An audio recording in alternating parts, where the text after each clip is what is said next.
예, 안녕하십니까.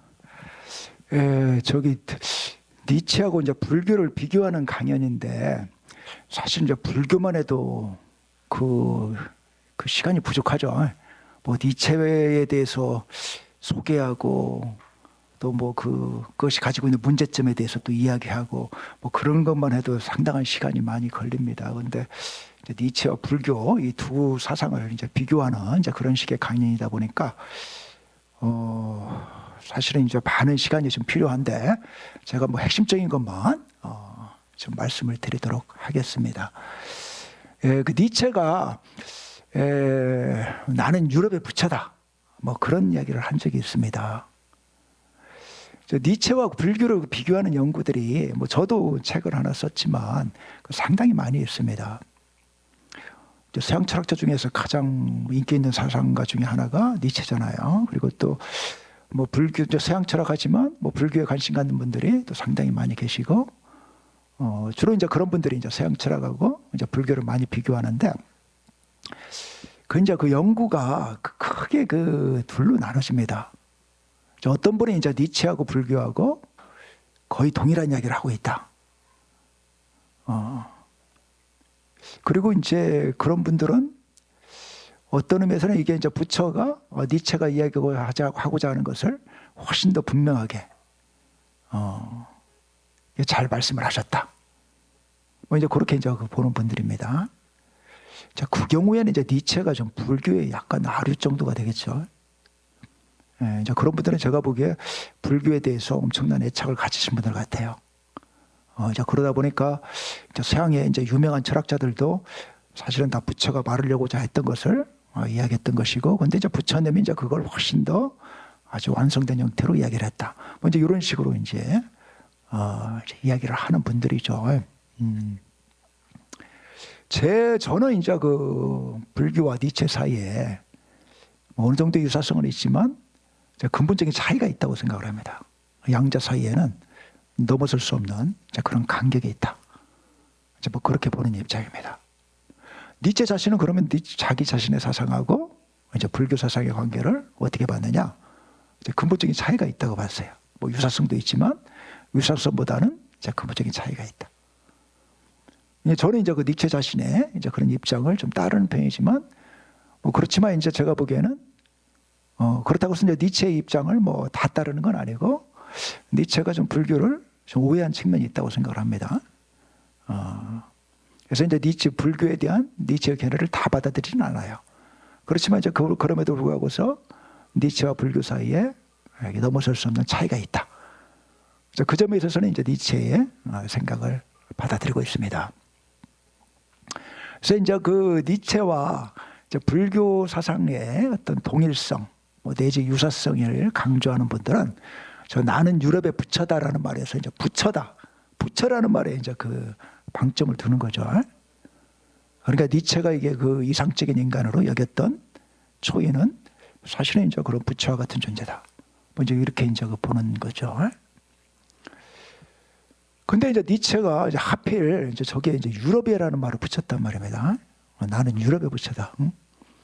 저 유럽이라는 말이 단순히 자기가 뭐 독일에서 태어났다. 뭐 독일이 이제 뭐 유럽에 속하니까 뭐 그런 의미가 아닙니다. 뭔가 이제 인도의 부처하고 유럽의 부처는 뭔가 다르다. 이제 그런 뉘앙스가 있어요. 이제 니체가 생각하는 인도는 그 당시 뭐 니체뿐만 아니라 뭐 헤겔이라든가 막스라든가 그 서양 철학자들이 그 인도와 그 아시아에 대해서 가지고 있었던 어떤 편견 같은 게 있습니다. 뭔가 이게 아시아는 뭔가 좀 생명력이라든가 이런 것이 좀 떨어진다. 응? 그리고 이제 어떤 그 내적인 황홀경 이런 걸로 좀 도피하려는 성향이 있다. 이제 그런 식으로 이제 생각하는 경향이 있어요.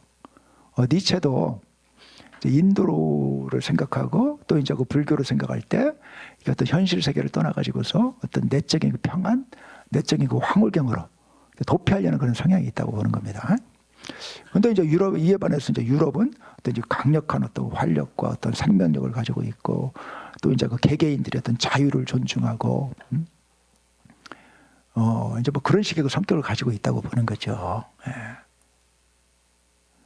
근데 이제 그럼에도 불구하고서 그러면 왜 자기는 그런 부처다고 그러느냐? 왜 불교와 그 유사하다고 보는 거냐? 그 니체는 이제 기독교하고 그 불교를 비교를 하는데, 불교가 기독교보다도 이제 훨씬 더 우월한 종교라고 봅니다. 기독교는 게 상당히 좀 신화적이고 상당히 좀 유치한 종교라고 보는 겁니다. 뭐 예를 들면 이제 인간의 이제 고통에 대해서 이야기를 할 때, 기독교에서는 그 고통의 원인을 어디서 찾죠? 그 원죄에서 찾죠. 뭐 아담과 이브가 선악과를 따먹어서 하나님이 벌을 내렸다. 응? 그래서 이제 그 남자는 평생을 이게 가족을 부양하는 이제 그런 고통을 겪도록 했고, 여자는 출산의 고통을 겪도록 했다. 그래서 이제 이 고통의 원인을 상당히 어떤 그 신화적으로 설명하는 겁니다.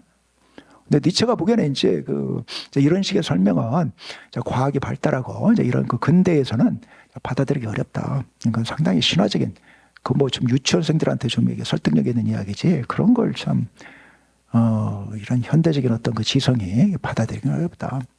이에 반해서 불교는 뭐 2500년 전에 그 종교지만 인간의 어떤 고통에 대해서 상당히 이성적이고 냉철한 그 통찰을 하고 있다. 고통의 원인은 뭐냐? 뭐 신이 내린 것도 아니고 탐욕에서 비롯된 것이다. 탐욕과 집착에서.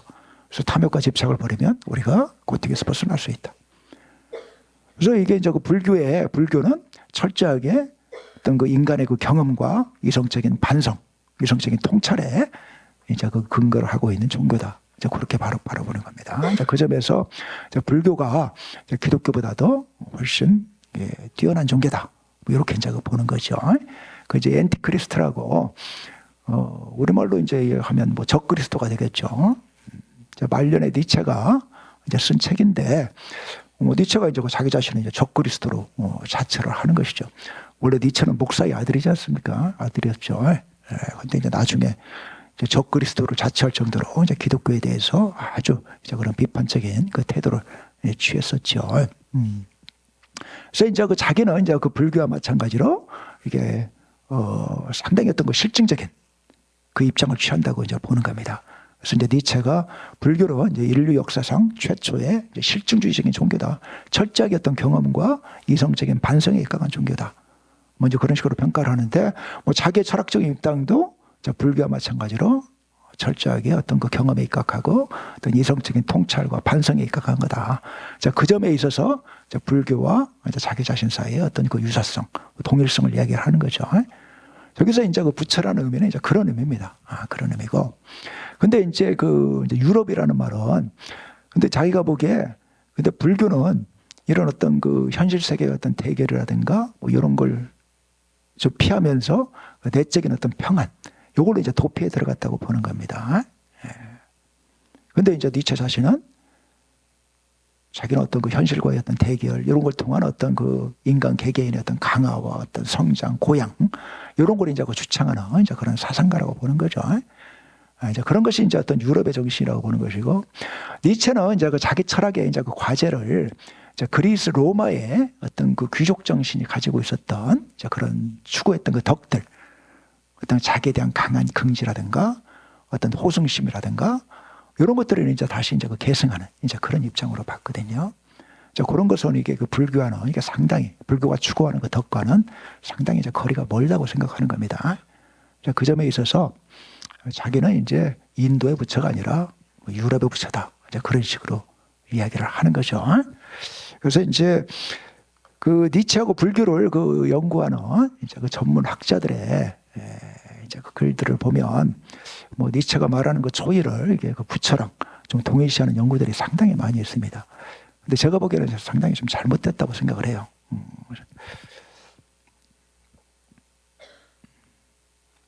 요건 이제 그 개미를 어떤 그 어린아이가 지금 밟아 죽이려는 이제 그런 그림이에요. 원래는 제가 이제 그 다른 그림을 좀 찾고 싶었어요. 이게 그 개미들이 떼지어가는 걸 이게 불태워 죽이는 이제 어린애가 뭐 그런 식의 그림을 찾고 싶었는데, 그런 걸 좀 찾지를 못했어요. 그 대신에 이제 저 그림이 있어서 제가 여기 지금 소개를 하고 있는 건데, 왜 제가 이제 저 그림을 소개를 하냐면, 제가 뭐 석 달에 한 번씩 한 교수님들 몇 분이랑 같이 독서 모임을 하는 게 있어요. 근데 거기에 이제 참석하시는 어떤 원로 교수님이 그런 말씀을 하셨어요. 아, 자기가 오늘 그 집에서 나오는데 애들이 이게 그 개미가 이렇게 줄지어서 가는데 그걸 불태워서 죽이면서 막 좋아하더라. 그래서 자기가 이제 그걸 보면서 너무나 놀랐다고, 어떻게 인간이 저렇게, 어린애들이 저렇게 잔인할 수 있느냐. 이제 뭐 그런 식의 그 한탄을 하시더라고요. 그 말씀을 들으면서 제가 이게 상당히 가슴이 뜨끔했어요. 저도 어렸을 때 그러고 놀았거든요. 우리 어렸을 때는 이제 그 뭐 마당이 있었잖아요. 집에 뭐 그러다 보면 이제 뭐 개미들이 이렇게 막 줄지어가고 그랬는데, 저도 몇 번 이게 그 불태워서 죽였던 그런 경험이 있어요. 그래서 이제 제가 속으로 정말 많이 뜨끔했는데, 부처님이 만약에 저런 광경을 보면 저렇게 뭐 어린애가 개미를 짓밟으려고 한다거나 아니면 개미를 막 불태워 죽이려고 한다거나 그런 모습을 보면 부처님은 뭐라고 말씀하셨을까요? 뭐 개미에게도 소중한 불성이 있다. 너나 다 마찬가지로 고귀한 존재다.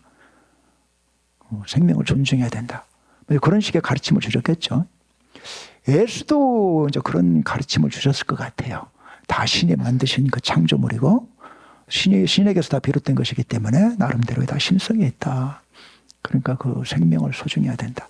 뭐 이런 식의 가르침을 줬겠죠. 니체는 이제 그 예수의 가르침하고 이 제도화된 기독교의 그 가르침을 전혀 다르다고 봅니다.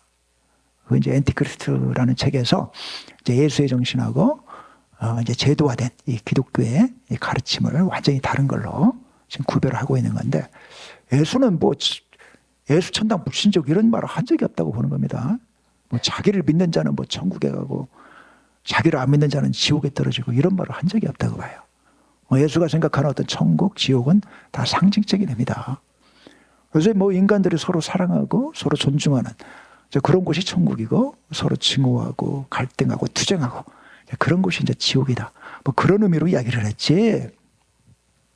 예수가 뭐 어떤 뭐 죽어서 가는 뭐 천국이라든가 뭐 지옥 이런 거에 대해서는 이야기한 적이 없다. 그리고 예수는 왼쪽 뺨을 때리면 오른쪽 뺨까지 대주라는 이제 그런 사랑의 가르침, 그런 그 가르침을 설파했고 그걸 몸소 또 보여줬을 뿐이다. 그런 이야기를 합니다. 그리고 이제 예수의 가르침하고 이제 불교의 가르침은 이제 근본적으로 동일하다. 뭐 그런 이야기를 해요. 그래서 이제 그 예수의 이제 일종의 운동이라고 볼 수가 있는데, 이제 예수의 운동은 이 불교적인 평화 운동이다. 뭐 그런 식의 얘기를 해요.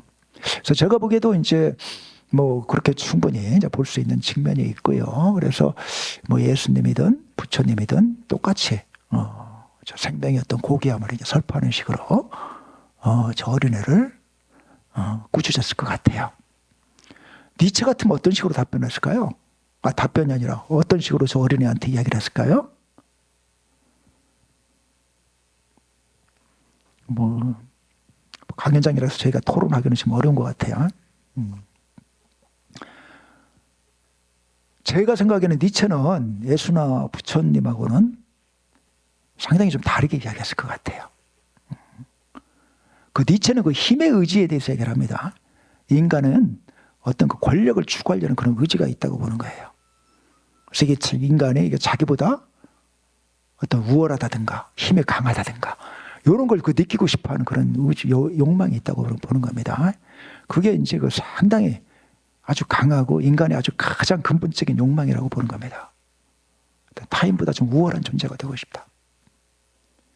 그러니까 니체는 이제 저 개미를 짓밟으려는 아니면 개미를 불태우려는 저 어린애의 태도에서 뭘 읽었을까요?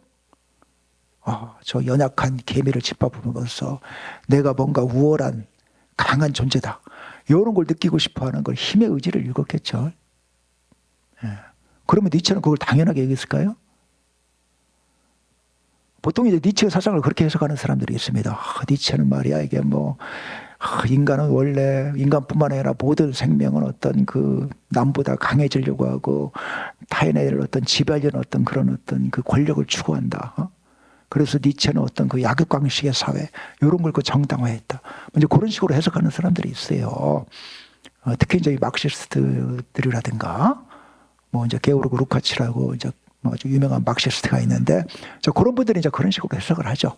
뭐 제국주의라든가 이런 어떤 부르주아 계급이 프롤레타리아 계급을 뭐 착취하고 뭐 이런 것을 약탈하는 것을 이게 정당한 이제 그런 식의 철학이다. 그런 식으로 해석하는 사람들이 있어요. 근데 이제 제가 보기에 그 니체에 대한 오해입니다. 니체는 그 힘의 의지가 발현되는 여러 가지 방식이 있다고 봤어요. 그 중에 이제 우리가 흔히 보는 모습은 어떤 걸까요? 이제 저런 모습이에요.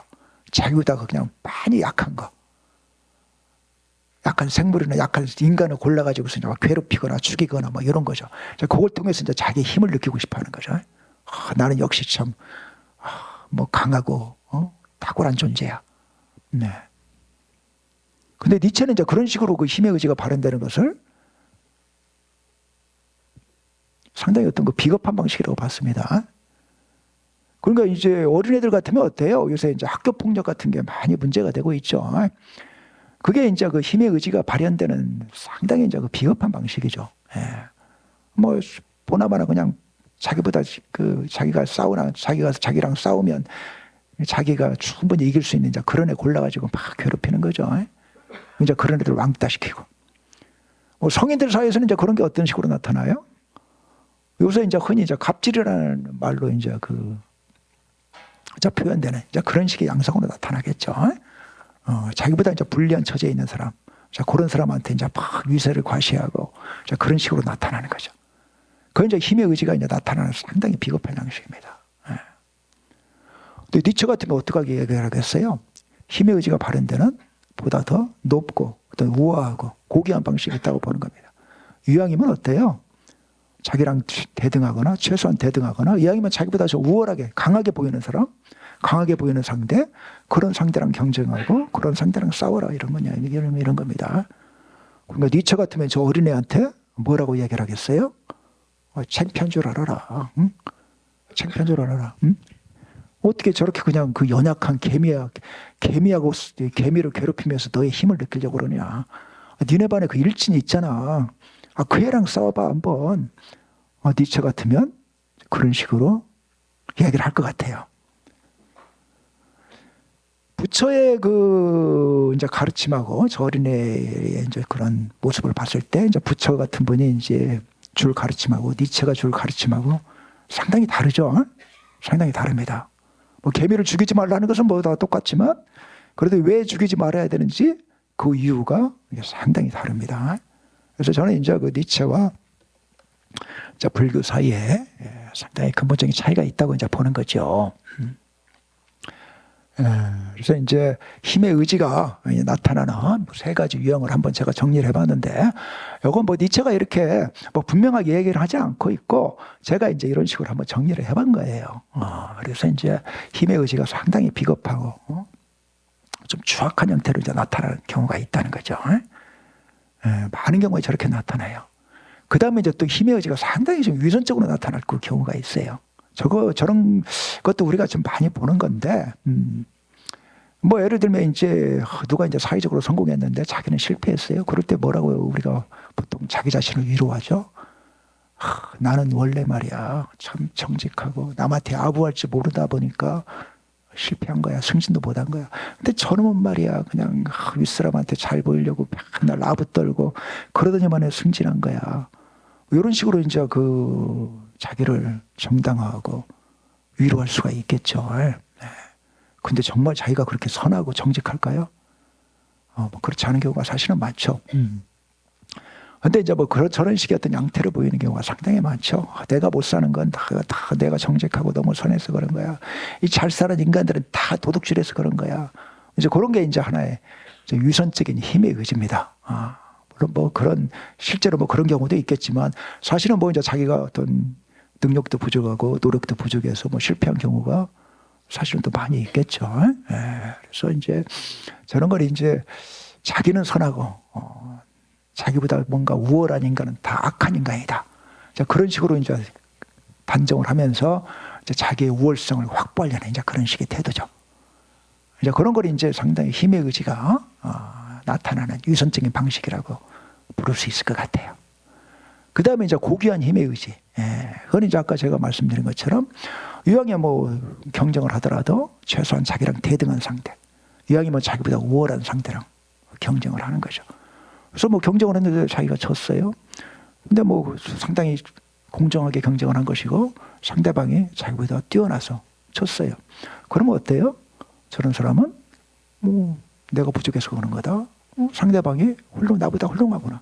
오히려 상대방은 이제 존중할 줄 아는 이제 뭐 그런 식의 이제 그 태도를 취하는 거죠. 그래서 이제 제가 생각에는 이제 니체가 이제 사람들한테 이제 그 권장했던 이제 그런 삶의 태도는 저렇게 그 힘의 의지를 이제 고귀한 방식으로 구현하는 이제 그런 태도였다고 생각을 합니다. 그래서 이제 니체는 이제 인간들 사이에는 다 남보다 어떤 우월해지고 싶어하는 그런 욕망 같은 것이 있기 때문에 인간들 사이의 어떤 경쟁이라든가 갈등이라든가 투쟁이라든가 이런 게 사라질 수 없다고 봤어요. 그리고 많은 인간들이 좀 저열해요. 그러다 보니까 많은 경우에 어떤 그 힘의 의지가 좀 비겁한 방식으로 이게 구현되는 경우가 상당히 많습니다. 그래서 인간 사회에서는 이런 투쟁과 갈등이 사라지지 못한다. 그러면 그나마 좀 이상적인 사회는 어떤 거냐? 저렇게 좀 인간들이 그래도 상당히 좀 고귀하게 돼가지고 고귀한 존재가 돼가지고 최소한 자기랑 대등한 상대랑 상대 경쟁을 하려고 하고 이왕이면 좀 자기보다 뛰어난 상대랑 좀 경쟁을 하려고 하면서 자기보다 뛰어난 상대랑 경쟁을 해야지 자기도 뭔가 발전이 있지 않겠습니까? 자, 그런 식의 어떤 그 건강한 호승심, 이런 이제 그 건강한 호승심이 이제 지배하는 사회. 자, 그런 것이 제가 보기에는 니체가 생각했던 이상사회가 아닐까 생각을 합니다. 그래서 이제 이제 니체는 이제 막스가 생각하는 어떤 막 사랑이 넘치는 그런 공산주의 사회. 자, 그런 건 이제 원래 이제 그 기독교가 지향했던 이제 그 천국이죠. 이제 그걸 이제 그 지상에 이제 그 실현하려는 이제 그런 식의 이제 그 사상인 건데, 자, 그런 것들이 이제 다 상당히 어떤 허구적인 공상이라고 생각을 하는 거죠. 그래서 이제 오늘날 근데 뭐 공산주의자들뿐만 아니라 사실은 뭐 대부분의 사람들이 이제 생각하는 이상사회는 다 비슷하죠. 이제 경쟁도 좀 투쟁도 없고, 또 이제 모든 뭐 고통도 없고, 뭐 고난도 없는 이제 그런 식의 사회. 뭐 불교 같으면 이제 도솔천 뭐 이제 이런 식의 사회가 되겠 그런 식의 어떤 그런 곳이 되겠죠. 근데 이제 니체는 이제 이런 사회에서는 어떤 그 인간과 그 문화는 성장할 수 없다고 봐서 어떤 이 경쟁과 갈등 속에서 오히려 인간과 문화는 좀 성장한다. 이제 그런 식으로 봤던 것이고요. 그래서 이제 제가 이제 그 니체의 사상을 지금 뭐 불교랑 조금 이제 비교하면서 어느 정도 그 핵심을 좀 말씀을 더 드렸는데, 뭐 지금부터 이제 니체와 이제 불교의 이제 그 유사성과 차이를 좀 본격적으로 살펴보도록 하겠습니다. 그래서 이제 유사성은 우리가 이제 그 삶에서 겪는 고통을 인간 자신의 이제 힘을 통해서 극복하려고 한다. 뭐 불교나 니체든 뭐 기독교처럼 어떤 신에게 의지하고 뭐 이런 걸 통해서가 아니고 인간 자신의 힘을 통해서 극복하려고 하고, 또 인간 자신의 힘을 통해서 이게 충분히 극복할 수 있다. 뭐 이렇게 이제 보는 태도에 있어서는 니체나 불교가 동일하다. 이렇게 이제 볼 수가 있는 거죠. 그 다음에 이제 또 하나의 그 동일성은 이제 근대 그 계몽주의 사상 같은 경우는 뭐 자연을 이렇게 정복하고, 자연의 어떤 재난이라든가 이런 것들을 이제 그 과학기술을 통해서 이제 극복을 하는 거죠. 뭐 이제 그런 걸 통해서나 또 이제 그 정의로운 어떤 그 사회 구조, 사회를 실현함으로써 어떤 그 인간들이 겪는 그 고통을 극복하려고 하는 거죠. 근대 계몽주의 같은 경우는. 근데 이제 니체든 불교든 이런 뭐 자연의 정복이나 이제 사회 구조의 변혁보다는 좀 인간 정신의 그 변화를 통해서 이런 또 그 고통을 이렇게 극복하려고 한다. 좀 그렇게 좀 볼 수 있을 것 같아요. 그래서 이제 불교 같으면 이게 탐진치, 이 삼독에서 이제 벗어난 이제 그런 식의 어떤 그 마음을 실현함으로써 우리가 고통에서 벗어날 수 있다. 뭐 이렇게 보는 거죠. 그리고 이제 니체는 우리 인간의 어떤 그 의지력, 어떤 뭐 고통이라든가 고난도 그냥 흔쾌히 받아들이고 오히려 그걸 그 자기 성장의 이제 계기로 좀 변화시킬 수 있는 이런 어떤 그 강력한 의지를 갖는 이제 그런 인간으로 이제 변화됨으로써 어떤 그 고통을 이제 극복할 수 있다. 뭐 이렇게 이제 보는 거죠. 그래서 이제 그 니체든 불교든 어떤 내세라든가 뭐 유토피아, 뭐 공산주의와 같은 유토피아 뭐 이런 거라든가 아니면 어떤 뭐 재산이라든가 명예라든가 이런 이제 소유물에 의존하지 않는 어떤 그 독립적인 정신, 이런 걸 통해서 고통을 극복하려고 한다. 이렇게 이제 볼 수가 있겠습니다. 그래서 이제 우리에게는 이제 그 어떠한 고통도 흔쾌하게 긍정하거나, 뭐 니체 같은 경우는 저렇게 이제 어떤 고통도 다 이제 긍정하고 그걸 어떤 자기 성장의 어떤 계기로서 이게 받아들일 수 있다고 보는 거죠. 그리고 이제 불교 같으면 어때요? 어떤 고통이라든가 뭐 고난이 올 때 그거 다 그냥 하나의 인연에 하나 부침으로 보면서 그냥 여애하게 바라볼 줄 알아야 된다고 보는 거잖아요. 그냥 흘려보낼 줄 알아야 된다. 그래서 이제 좌우간 이제 우리 인간에게는 이제 그런 이제 고통을 긍정하거나 또 아니면 그냥 여애하게 흘려보낼 수 있는 그런 이제 잠재력이 존재한다. 이제 그 점에 있어서 어떤 그 인간 정신의 이제 무한한 가능성을 둘 다 인정한다는 점에 있어서 좀 동일하다. 이렇게 좀 볼 수 있을 것 같습니다. 네. 그리고 이제 불교를 이게 이런 식으로 좀 긍정적으로 보기 때문에 이제 아까 제가 말씀드렸지만 이제 불교와 이제 그리스도교를 이게 비교하면서 불교가 이제 그리스도교보다 훨씬 우월한 종교다. 뭐 이런 식으로 이제 파악을 하고 있죠. 그래서 이제 불교는 이제 최초의 이제 실증주의적 종교다. 그래서 이제 고통의 원인을 이렇게 설명하는 것도 철저하게 어떤 그 경험적인 어떤 그 관찰에 입각해서 설명을 하고 있다. 이제 그런 이야기고요. 그 다음에 이제 불교는 이게 그리스도교와는 달리 선하게 저편에 있다. 뭐 이런 이야기를 하는데 저것이 뭐 불교가 뭐 그리스도교와는 달리 그냥 인간이 막 멋대로 그냥 행동해도 된다. 뭐 이런 식의 주장을 하고 있다. 뭐 그런 이야기가 아니고 그리스도교에서는 인간이 그 따라야 될 그 규범 이런 것은 그 신의 정해준 어떤 계율에 의해서 이미 확고부동하게 정해져 있다고 보는 거지 않습니까? 근데 이제 불교는 어때요? 상당히 유연한 입장을 이제 취한다는 겁니다.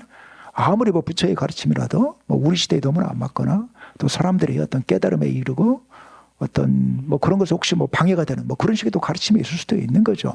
뭐 그런 것들은 언제든지 다 버려도 된다. 그래서 이게 시대라든가 또 사람마다 어떤 사람한테는 이제 뭐 강하게 꾸짖는 것이 참 좋은 것일 수도 있지만 어떤 사람한테는 또 뭐 칭찬하는 것이 좋은 것일 수가 있는 거죠. 그래서 불교 같은 경우는 이런 선과 악에 대해서 상당히 유연한 이제 그런 식의 태도를 취하고 있다. 좀 그런 이야기입니다. 뭐 이건 뭐 신이 이게 정한 거니까 이게 절대로 바꿀 수 없는 거다. 뭐 이런 식의 어떤 그 진짜 완고한 이제 그 태도하고는 이제 거리가 멀다. 그런 이야기입니다. 그 다음에 이제 불교는 이게 어떤 그 명랑한 마음과 어떤 평정한 마음, 무욕의 마음, 뭐 이런 것을 실현하는 것을 최고의 목표로 지향하며 인간은 이러한 목표에 충분히 도달할 수 있다고 생각한다.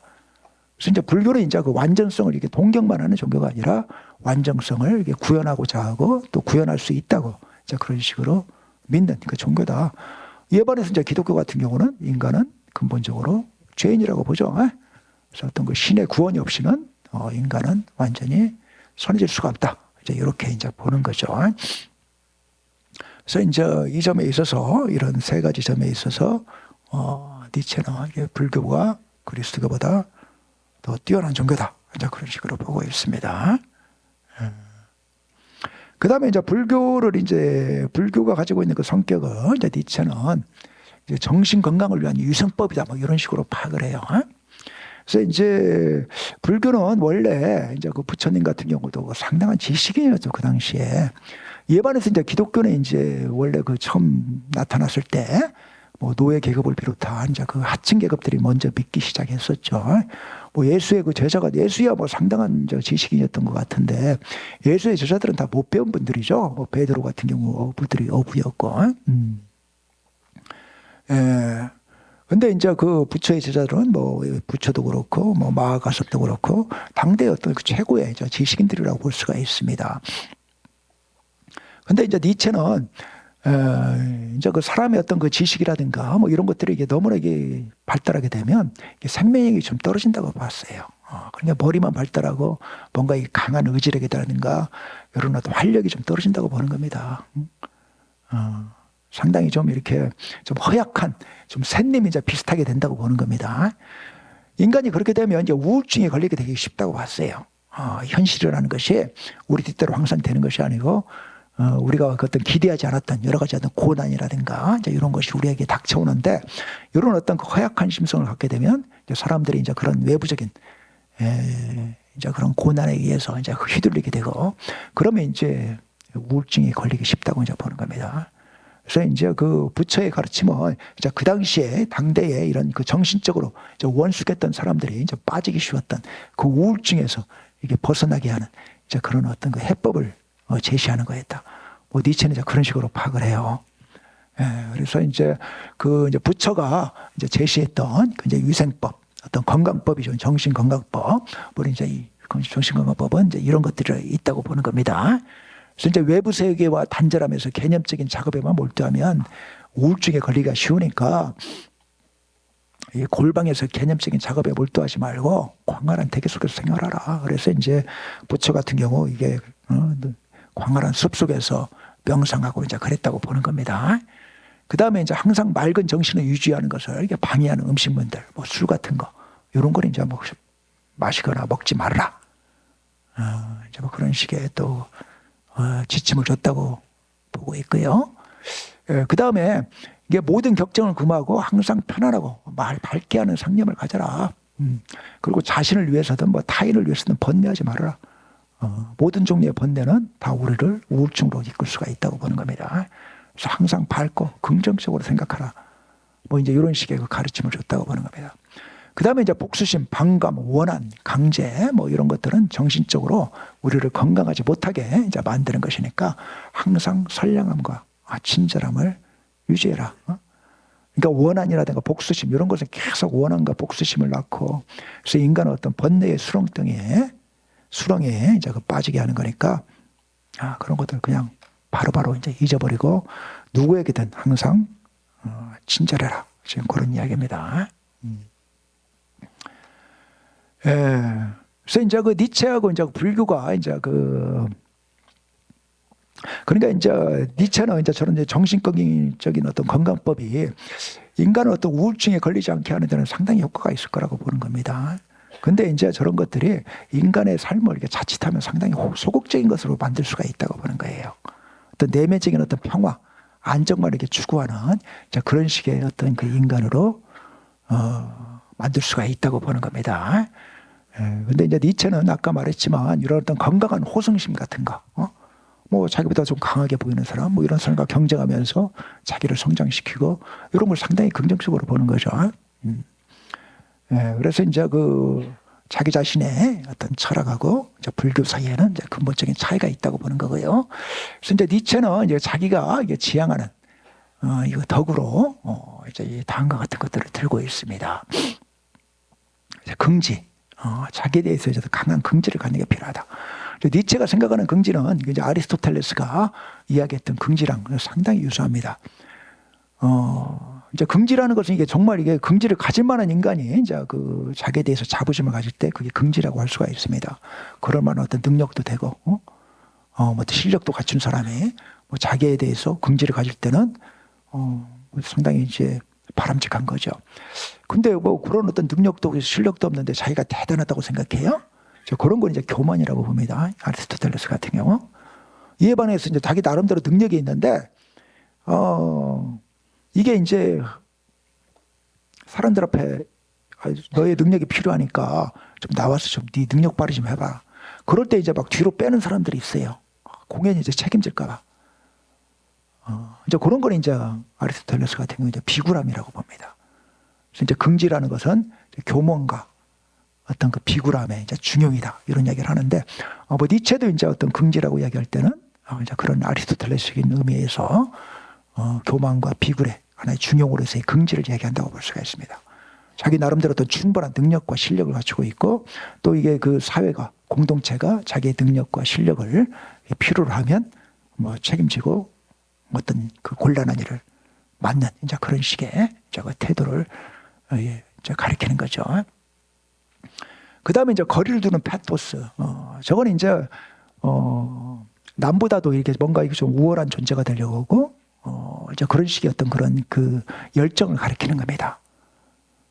그러니까 자기를 자기를 좀 발전시키려는, 끊임없이 어떤 발전시키려는 이제 그런 식의 어떤 그 열정이라고 볼 수가 있겠고요. 그 다음에 이제 멋진 야수성, 뭐 호전적이고 정복적인 본능. 그 다음에 열정과 복수와 책략과 분노와 관능적인 쾌락과 모험과 인식의 신격과 그랬는데, 그래서 이제 저 니체가 그 초인에 가까운 사람으로 그 예를 몇 사람 들었습니다. 근데 부처나 예수를 그 초인에 가까운 사람으로 예를 들지 않았어요. 그런 적은 한 번도 없습니다.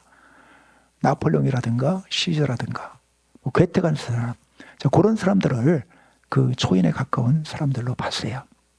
그러니까 나폴레옹이나 이제 시저 같은 사람은 어때요? 자기에 대해서 어떤 강한 긍지를 가졌던 사람이죠. 그리고 이제 남보다도 어떤 우월한 존재가 되려는 어떤 그런 열정도 아주 강했던 사람들이라고 볼 수가 있고, 그리고 상당히 어떤 그 호전적이고 어떤 정복적인 그런 본능 같은 게 있는 거죠. 물론 이제 그런 사람들은 이제 니체가 보기에는 뭐 적이 뭐 자기한테 황복하고 뭐 그럴 경우에는 상당히 어떤 그 관대함을 베풀었다고 얘기를 하죠. 베풀었다고 이제 생각을 합니다. 그래서 뭐 이렇게 막 그 저기서 이제 야수성이라고 그랬지만 이제 멋진이라는 말을 부여를 붙였죠. 그러니까 아주 그냥 잔인하게 자기 어떤 정복력을 발산하는 것이 아니고 뭐 적이 나름대로 자기보다 좀 뛰어난 존재고 뭐 자기랑 좀 비슷하게 뭐 훌륭한 존재라고 생각하면 적도 존경할 줄 아는 그런 식의 어떤 그 야수성을 생각을 하는 겁니다. 그래서 이제 뭐 괴테 같은 경우도 뭐 그 부처나 그 예수랑은 상당히 달라요. 이제 니체가 이제 그 괴테를 상당히 높이 평가하는 것은 괴테는 이게 자기의 삶에 대해서 이게 철저하게 긍정하는 그런 식의 태도를 취했다고 보는 겁니다. 삶과 세계에 대해서. 원래 이제 괴테가 그 어린 자식들도 여러 명 뭐 죽고 그랬었죠. 뭐 다 자기 나름대로 어떤 그 삶의 고통을 겪었던 사람인데 자기의 삶을 전체적으로 다 긍정을 했다. 뭐 그 점에서 이제 상당히 긍정을 하는 것이고, 근데 이제 뭐 괴테만 하더라도 뭐 자기가 그 돌아다녔던 그 도시에 거의 다 애인이 있었죠. 그런 정도로 상당히 어떤 관능적인 쾌락을 뭐 좀 추구했던 사람이라고 볼 수가 있는 것이고, 그래서 뭐 부처나 예수하고는 상당히 결이 다른 이제 그런 삶을 살았다고 볼 수가 있는 거죠. 이에 반해서 이제 제가 생각하기에 이제 불교가 추구하는 이 덕들은 그 니체가 좀 추구했던 덕들하고는 상당히 좀 다르다고 생각을 합니다. 뭐 긍지나 뭐 타인을 앞서가려는 어떤 그 거리를 두는 파토스 대신에 어떤 자기를 낮추고 뭐 이런 식의 어떤 그 하심이라고 생각을 합니다. 그다음에 이제 멋진 야수성과 호전적이고 정복적인 어떤 본능 대신에 어떤 자비 이런 걸 이제 추구한다고 생각을 하고요. 어떤 열정 대신에 이제 항상 청정하고 어떤 평온한 마음. 그다음에 어떤 책략 대신에, 그러니까 이제 니체 같은 경우는 경우에 따라서는 뭐 어떤 교활한 책략 같은 것도 쓸 수 있다고 보는 건데, 뭐 책략 대신에 항상 어떤 진실된 것을 뭐 불교는 좀 요구한다고 볼 수 있을 것 같고요.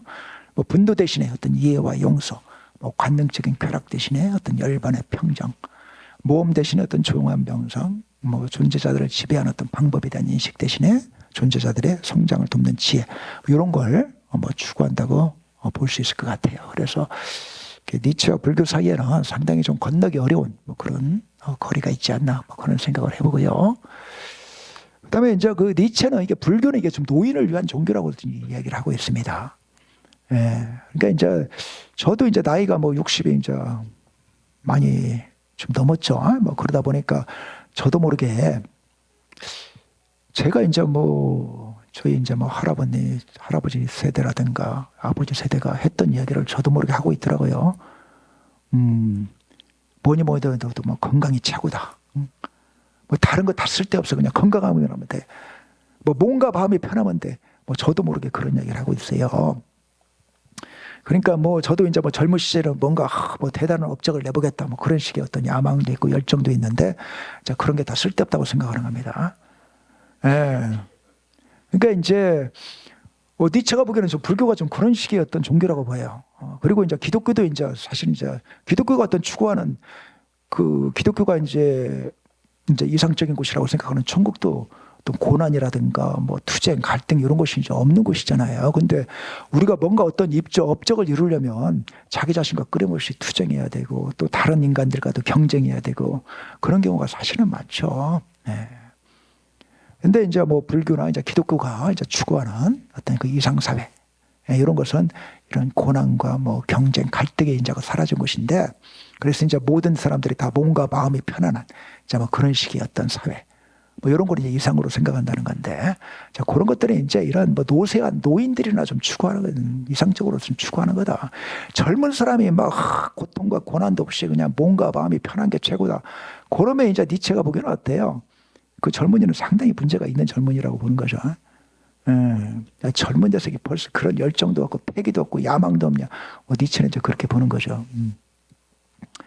그래서 이제 니체는 이게 자기의 어떤 그 철학은 이제 그리스 로마 문명 같은 경우는 이제 그 청년의 문명이라고 봅니다. 어떤 그 청년의 어떤 야망과 어떤 패기 같은 게 어떤 지배했던 그 문명이라고 보는 것이고, 그래서 이제 그리스 로마의 이런 귀족들이 이제 그 추구했던 덕들을 다시 회복하는 것이 이제 자기의 이제 철학적인 이제 과제라고 보는 겁니다. 근데 이제 그런 입장에서 니체가 보기에 불교도들은 이게 야망이나 패기 그리고 정열을 상실한 채 고통을 두려워하면서 내적인 안락만을 추구하는 인간들이다. 그래서 삶에 지친, 불교를 이게 삶에 지친 자들, 삶에 지치고 피로하고 이게 연약한 자들의 이제 쾌락주의다.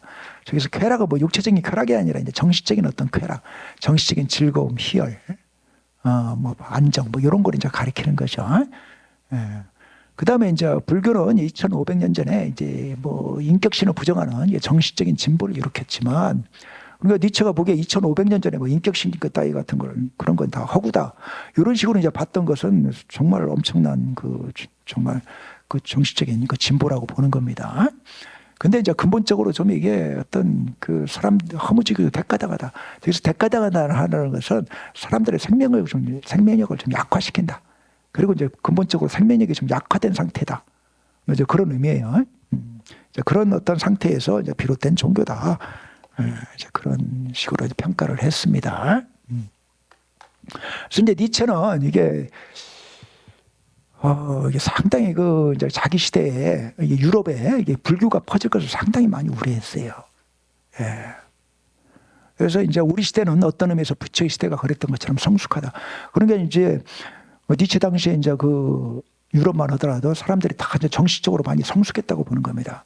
그러다 보니까 이게 머리만 너무 발달하고 의지라든가 생명력이 상당히 약화됐다고 보는 겁니다.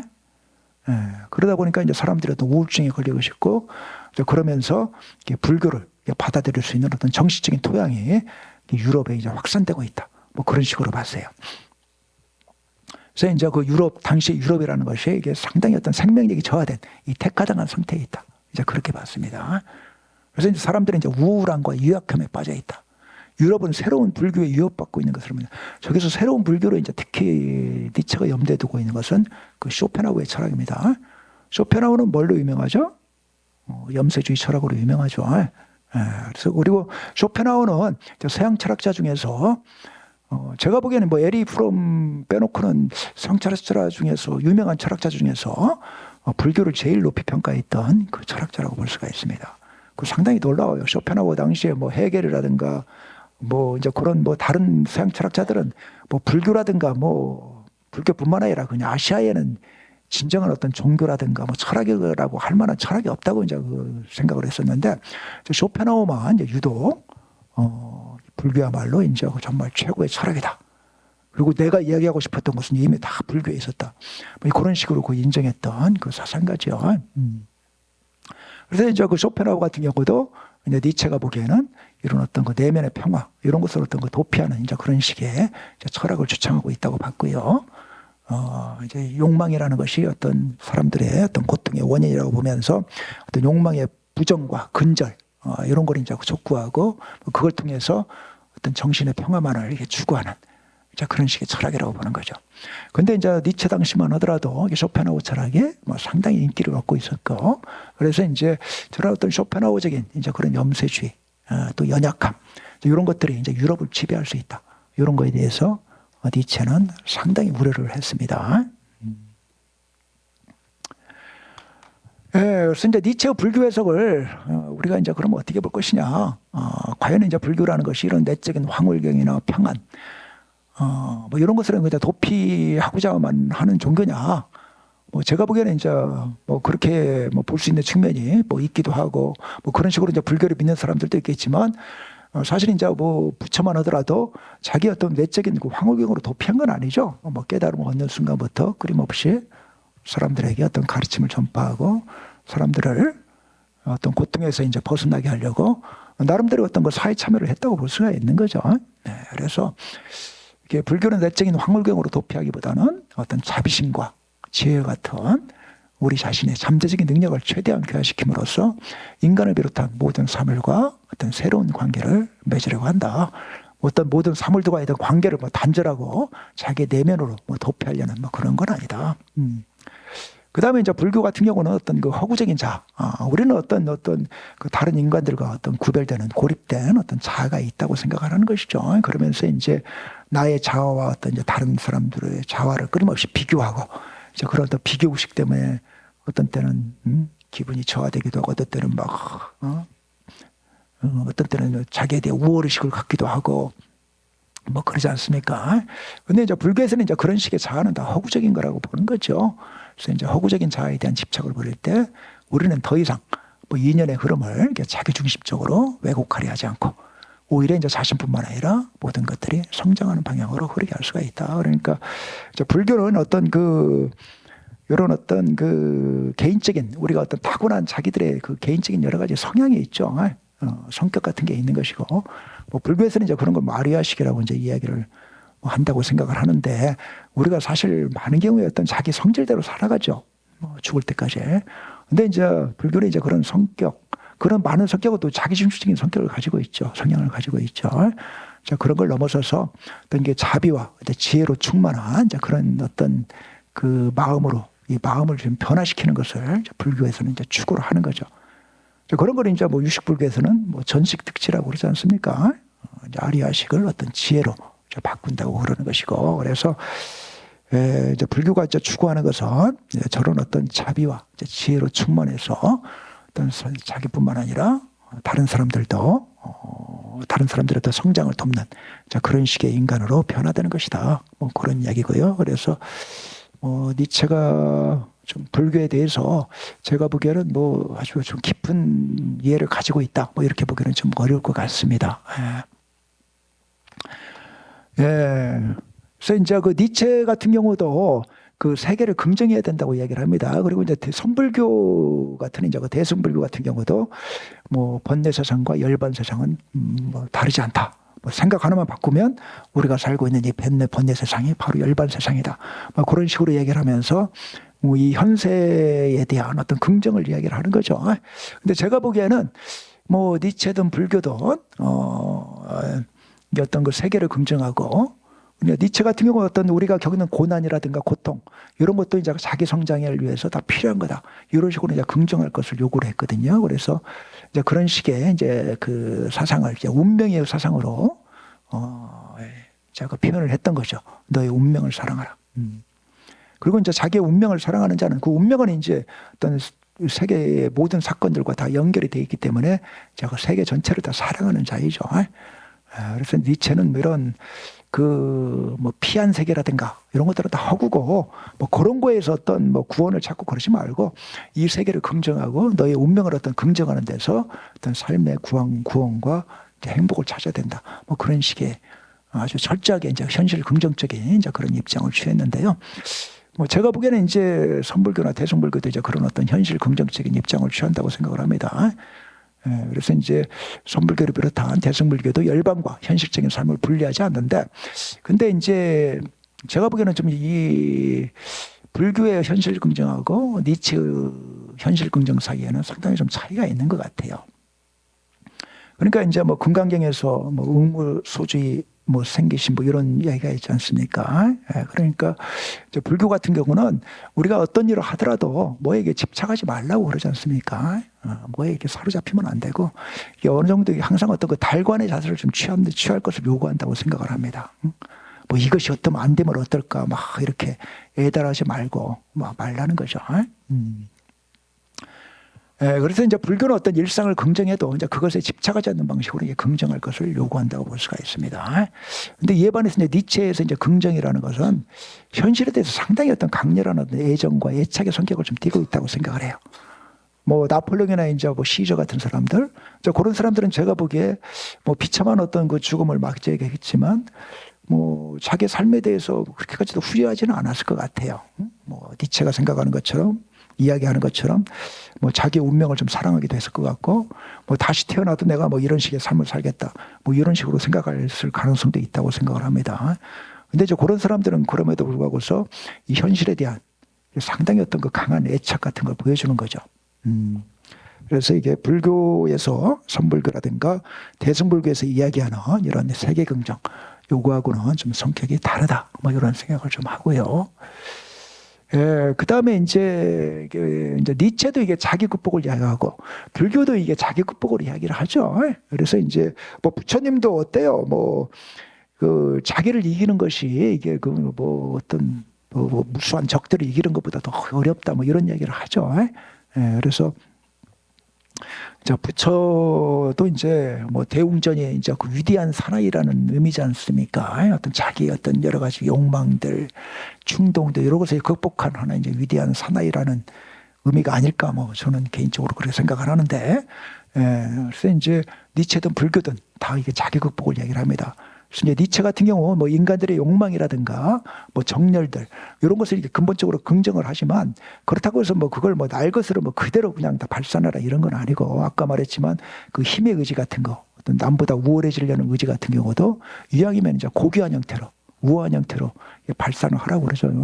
그러니까 이제 니체는 이제는 이런 그 남에게 이기고 싶어하는 그런 욕망 같은 경우도 어떤 이게 좀 건설적이고 우아한 방향으로 좀 승화시킬 걸 요구한다고 볼 수가 있습니다.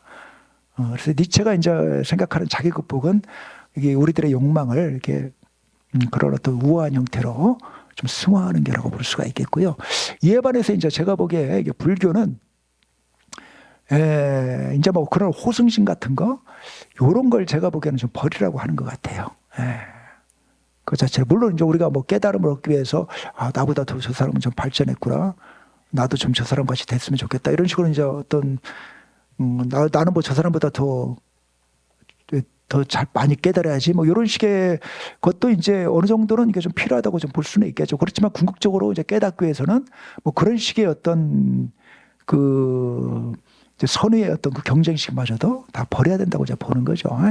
그런 것도 아직 그 자기에 대한 집착을 완전히 버리지 못한 거라고 봤기 때문에 그래서 이제 저는 이제 뭐 그런 의미에서 이제 불교는 이런 뭐 호승심이라든가 뭐 이런 어떤 그런 부정적인 욕망들, 뭐 정열들 이런 것들을 이렇게 정화할 것을 요구한다. 이제 그런 어떤 욕망들 속에 존재하는 이 자기중심성 뭐 이런 것들은 완전히 좀 버릴 것을 좀 요구한다고 좀 볼 수 있을 것 같습니다.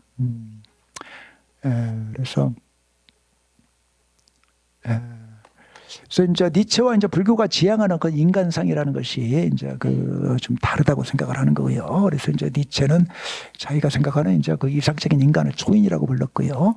이 초인은 이제 뭐 강한 어떤 의지로 자신을 단련하고 훈육함으로써 일상적인 자아보다도 더 강력한 어떤 자아를 좀 형성한 자. 그러니까 이제 니체 말 중에 뭐 그런 유명한 말이 있죠. 뭐 나를 죽이지 않는 것은 나를 강하게 만든다. 그러니까 이제 어떠한 고통이라든가 어떠한 고난도 오히려 이게 나를 좀 강화시킬 수 있는 이제 그런 어떤 계기로 이제 그 삼아야 된다 그런 이야기죠. 그래서 니체가 이제 생각하는 초인은 이제 뭐 그런 식의 이제 그 강한 하나의 그 인간이라고 볼 수가 있겠고요. 근데 이제 불교는 이런 어떤 자아의 이제 강화라기보다는 뭐 자아에 대한 어떤 그 집착을 완전히 좀 버릴 것을 좀 주창한다고 생각을 합니다. 그래서 이제 불교 입장에서 보면 사실 나폴레옹이나 시저 같은 사람 물론 뭐 다른 뭐 보통의 인간들보다는 정말 대단한 용기와 긍지, 뭐 카리스마라든가 뭐 지혜를 갖춘 뭐 그런 식의 인간이지만 불교 입장에서 봐서는 어때요? 부처의 시작에서 봤을 때는 그냥 불쌍한 중생입니다. 다 그냥 번뇌와 어떤 자기중심성에 사로잡혀서 끊임없이 어떤 번뇌에 시달리는 그런 식의 인간에 불과한 거죠. 그래서 이제 불교가 지향하는 어떤 그런 인간은 이런 자기중심성에서 이제 완전히 벗어난 이제 성인이다. 그리고 이제 이런 성인과 초인 사이에는 제가 보기에는 게 상당한 좀 거리가 있다. 뭐 이렇게 생각을 합니다. 아직 시계가 없네요. 지금 한 얼마 남았죠? 예? 4분 남았나요? 제가 생각하기에 이제 니체가 생각하는 초인은 이제 아리스토텔레스가 생각하는 네, 아리스토텔레스가 이제 그 니코마코스 윤리학이라는 그 책을 썼는데 거기서 묘사하는 그 긍지에 찬 인간이랑 상당히 유사합니다. 그러면 이제 저 아리스토텔레스는 이제 당시 그 아테네 사회의 어떤 그 귀족 중에 정말 멋있는 어떤 그 귀족을 보면서 그 인간이 이렇게 좀 눈에 보이듯이 좀 그리고 있습니다. 그래서 이제 아주 이게 상세하게 이제 긍지에 찬 인간을 묘사를 하고 있는데 뭐 제가 이제 그 상세한 것을 다 소개할 수는 없고 그 일부만 좀 소개를 하고 있습니다. 이제 긍지에 찬 인간은 자신이 고귀하고 탁월한 가치를 갖는 인간이라고 생각하는 사람이며 사실 그렇게 고귀한 가치를 있는 인간이다. 긍지에 찬 인간이 위험 앞에서 두 팔을 내저으면서 정신없이 도망치는 것이나 도둑질과 같은 불의를 행하는 것은 어울리지 않는다. 그의 고귀한 본격이 그러한 짓을 허용하지 않는다. 이런 긍지에 찬 인간은 뭐 도둑질 이런 것이 뭐 나쁜 짓이니까 안 하기보다는 물론 뭐 나쁜 짓이라고 하니 나쁜 짓이니까 안 하기도 하겠지만 그 이전에 이제 그런 것이 자기의 품격에 어울리지 않는다고 생각하는 거죠. 도둑질을 하려면 내가 뭐 걸리지 않을까 이렇게 막 두려워하기도 하고 뭐 그래야 되지 않습니까? 이제 그런 것들은 이게 자기 품격에 어울리지 않는다 이렇게 이제 생각하는 것이고요. 그 다음에 이제 긍지에 찬 인간은 높은 위치에 있는 사람들이나 부유한 사람들에게는 위험 있는 태도를 취하지만 보통 사람들에게는 겸손한 태도를 취한다. 그러니까 우리가 그 높은 위치에 있거나 뭐 엄청난 부를 가지고 있다거나 그런 사람 앞에서는 괜히 좀 작아지는 느낌을 갖죠. 그래서 혹시라도 좀 떡고물이 좀 떨어지지 않을까 해서 좀 잘 보려고 한다든가 그러는데 저희 이제 긍지에 찬 인간은 오히려 그런 사람들에 대해서는 당당하고 자기가 못한 사람들에 대해서는 오히려 겸손한 그런 태도를 취한다. 이제 그런 식의 얘기를 하고 있고요. 그래서 이제 제가 보기에는 이제 니체가 생각하는 그 초인은 니체는 이제 그 고귀한 인간 뭐 이런 식의 표현도 씁니다. 어떤 그 기품이 있는 인간. 그래서 그 니체가 생각했던 그 고귀한 인간은 저는 아리스토텔레스가 생각했던 긍지에 찬 인간이라 상당히 유사하다고 생각을 하고요. 근데 부처 같으면 어때요? 불교 입장에서는 어떨까요? 뭐 높은 위치에 있는 사람들이나 부유한 사람들에게 위험 있는 태도를 취하지만 보통 사람들에게는 겸손한 태도를 취한다. 불교 같은 경우는 어떤 식의 태도를 취할까요? 네? 다 그냥 자비로운 태도를 취하겠죠. 다 그냥 높은 위치에 있는 사람들도 뭐 다 번뇌망상에 시달릴 가능성도 상당히 많은 것이고, 뭐 깨달은 사람 같으면 누구에게든 다 뭐 자비로운 태도를 자비롭고 친절한 태도를 다 취하겠죠. 누구에게든. 네. 예, 뭐 좀 장시간 동안 제가 말씀을 드린 것 같은데, 예, 시간이 뭐 다 됐어요. 뭐 질문 있는 분들은 뭐 나중에 개인적으로 뭐 질문을 하시든가 하시고요. 예, 이상으로 강의 마치도록 하겠습니다. 예, 감사합니다.